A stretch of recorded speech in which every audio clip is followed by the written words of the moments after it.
They say covers are the gateway to the interior of the book, and so tonight I wanted to put that to the test. I've already reviewed Cash Grab, and I reviewed the Cash Grab with the traditional cover of Cecil on his moped gallivanting about town.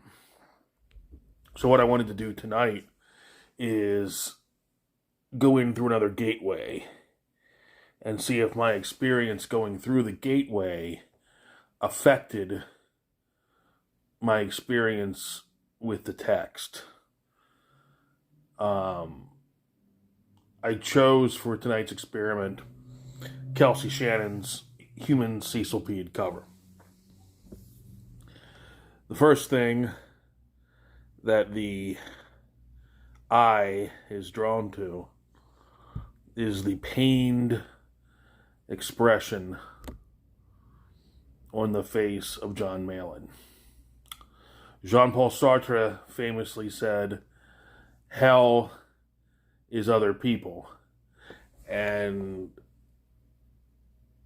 Malin's visage certainly communicates that that's what he's experiencing on this cover. For a famous recluse like Malin, I would assume that the events depicted on the Human Cecilpede cover are probably as close to hell as you get in the real world. There are profound linguistics and there are banal or banal linguistics, and in the parlance of our time. And certainly this cover is filled with banal linguistics. It is, one might say, filled to bursting with banal linguistics. I, for one, outside of a few collegiate experiences, have never seen so much in the way of banal linguistics. So with that in mind, one can certainly imagine John's discomfort. Particularly if, as suggested by the Human Centipede movies, which give inspiration to the cover, one can only assume that these banal linguistics involve teeth and chewing. Now, I'm just a poor country lawyer.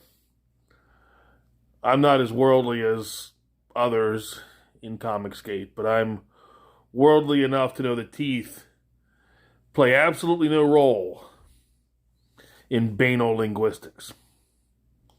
So once again, John's discomfort is easy to see, easy to explain, and easy to understand. So then I took to the book, and as before, I found that running riddle and fluid answer, Cash Grab is a mighty allegory of the fall and resurrection of mankind. I continue to believe it's a strange book, a compound of fable, symphony, and nightmare, a monstrous enigma beckoning imperiously from the shadowy pits of sleep, its mechanics resembling those of a dream which has freed the author from the necessities of common logic and has enabled him to compress all periods of history, all phases of individual and radical development into a circular design out of which every part is beginning, middle, and end. In a gigantic wheeling rebus, dim effigies rumble past, disappearing into foggy horizons, and are replaced by other images, vague but half-consciously familiar. On the revolving stage, mythological heroes and events of remotest antiquity occupy the same spatial and temporal phases as modern personages and contemporary happenings.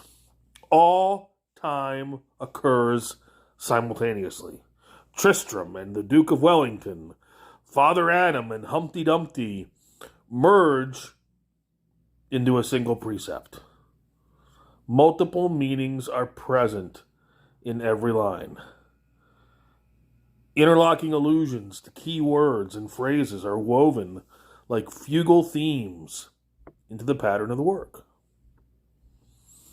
Cash Grab is, at its heart, a prodigious, multifaceted monolith.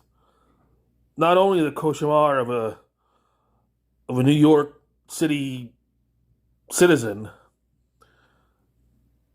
but the dreamlike saga of guilt-stained, evolving humanity. The vast scope and intricate structure of Cash Grab give the book a forbidding aspect of impenetrability.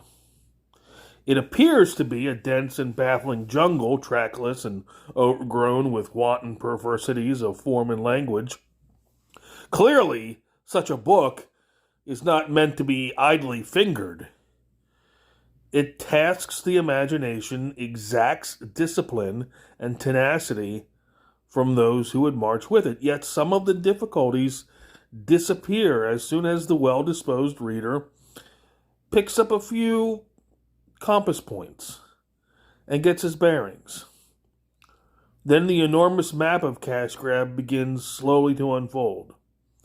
Characters and motifs emerge, themes become recognizable, and Cecil's vocabulary falls more and more familiarly on the accustomed ear. Complete understanding is not to be snatched at greedily in one sitting, or in 50, I might add. Nevertheless, the ultimate state of the intelligent reader is certainly not bewilderment. Rather, it's an admiration for the unifying insight, economy of means, and more than Rabelaisian humor, which have miraculously quickened the stupendous mass of material. One acknowledges at last that Cecil's overwhelming micro-macrocosm could not have been fired to life in any sorcerer's furnace less black, less heavy, less murky than this, his incredible book, Cash Grab. He had to smelt the modern dictionary back to protean plasma and reenact the genesis and mutation of language in order to deliver his message, but the final wonder is that such a message could be delivered at all.